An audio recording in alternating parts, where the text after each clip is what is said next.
Hello friends, welcome back to my channel. So आज best out of waste में मैं use कर रही हूँ इस ट्रे का, जो लास्ट ईयर मुझे दिवाली के टाइम पे इसके ऊपर कुछ नट्स वगैरह पैक होकर मिली थी। तो उनको यूज़ करने के बाद अब आज इसका मैं यूज़ कर रही हूँ। अगर कभी कभी हम चीज़ें ध्यान से देखें ना, तो जिन चीज़ों को हम कबाड़ समझ कर फेंक लेते हैं वो भी काफ़ी ज़्यादा काम की निकल आती हैं। इस ट्रे को डेकोरेट करने के लिए साथ ही मैंने कुछ मिरर पीसेस मंगवा रखे थे, वो मीशो से मैंने इनको लिया। और price wise, quantity wise, quality wise ये सब कुछ में ठीक है। तो आप भी इस तरह की चीज़ें ना मीशो से मंगवाएंगे तो काफ़ी ज़्यादा फ़ायदे में पड़ी जाती है। तो सबसे पहले थोड़ा सा पानी लगाकर मैं इसके पेपर को सॉफ्ट कर कर निकाल देती हूँ, जिससे कि जो आगे का हम प्रोसेस करेंगे उसमें फिर ये चीज़ें ईजी होगी। तो अब इसके मिडल पोर्शन में एक सर्कल ड्रॉ करना है, जिसके लिए कंपास की ज़रूरत पड़ती है। तो वो अभी मेरे पास है नहीं, तो इसलिए इसका मैं जुगाड़ कर रही हूँ कि जो गैस बर्नर के नीचे प्लेट रखी होती है ना, उसका मैं यूज़ कर रही हूँ। और यहाँ पर क्योंकि मुझे अंदर की साइड भी सर्कल चाहिए, तो ग्लास की हेल्प से दोनों साइड इक्वली मेजरमेंट करके बीच में हम बिल्कुल ड्रॉ कर लेंगे। तो अब ड्रॉ करने के बाद मैं यहाँ पर ग्लू लगाऊंगी, क्योंकि मुझे जो मिरर वर्क का इसमें काम करना है उसके लिए काफ़ी अच्छे से काम कर लेता है ग्लू, फेविग्लू। तो अब मैं प्रॉपर जो भी मैंने सीक्वेंस डिसाइड किया है उसके अकॉर्डिंगली मैं सारे मिरर्स को लगाकर आपको दिखाती हूँ।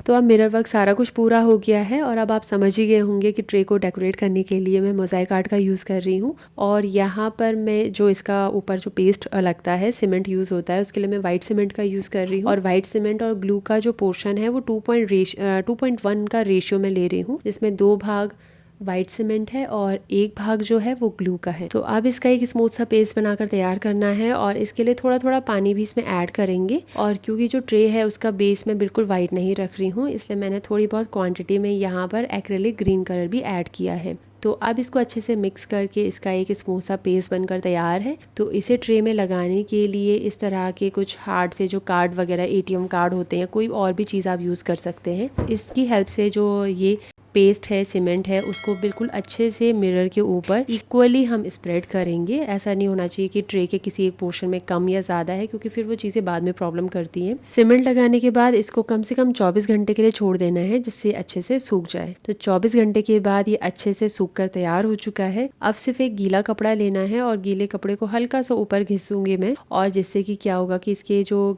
मिरर पीसेस हैं उसके ऊपर लगा एक्स्ट्रा सीमेंट बिल्कुल हट जाएगा, और ये बिल्कुल साफ हो जाएगी। ट्रे की जो साइड वॉल्स हैं, सबसे पहले उन पर मैं जेसो अप्लाई कर रही हूँ, क्योंकि पेपर निकालने के बाद इसके जो सरफेस है वो काफ़ी ज़्यादा रफ हो चुके हैं। तो जेसो रफ सरफेस को स्मूथ बनाने में बहुत हेल्प करता है। तो यहाँ पर कम से कम मैं 2 लेयर अच्छे से इसकी कोट करने वाली हूँ। और साथ ही जेसो लगाने से ना, जो हम बाद में कलर यूज़ करते हैं, मेन कलर हमारा कम क्वान्टिटी में अच्छे से अप्लाई हो जाता है। तो यहाँ पर जैसो मैंने अच्छे से 2 लेयर इसकी अच्छे से कोट कर ली है। अब इसको मैं ड्राई होने के लिए रख देती हूँ। तो ये अब अच्छे से ड्राई हो गया है। तो अब मैं इस पर यूज़ कर रही हूँ येलो एक्रेलिक कलर। तो इसकी एक सिंगल लेयर से बहुत अच्छे से काम हो गया है। तो इसको भी अब थोड़ी देर ड्राई होने के बाद कुछ इस ट्रे का लुक ऐसा है। तो इस ट्रे को मैं कई तरह से यूज़ करने वाली हूँ। अभी तो सिर्फ मैंने इसको प्लांट्स रखने के लिए यूज़ किया है। अगर इसको सर्व करने के लिए भी यूज़ करूँ तो उसके लिए भी बहुत अच्छी है, क्योंकि इसमें अगर कुछ गिरता भी है तो सिर्फ एक गीला कपड़ा लेना है और इसको अच्छे से क्लीन ये हो जाएगा। तो आपको ये आज का बेस्ट आउट ऑफ वेस्ट कैसा लगा, मुझे कॉमेंट करके ज़रूर बताना। मिलते हैं नेक्स्ट वीडियो में। Till then take care and bye.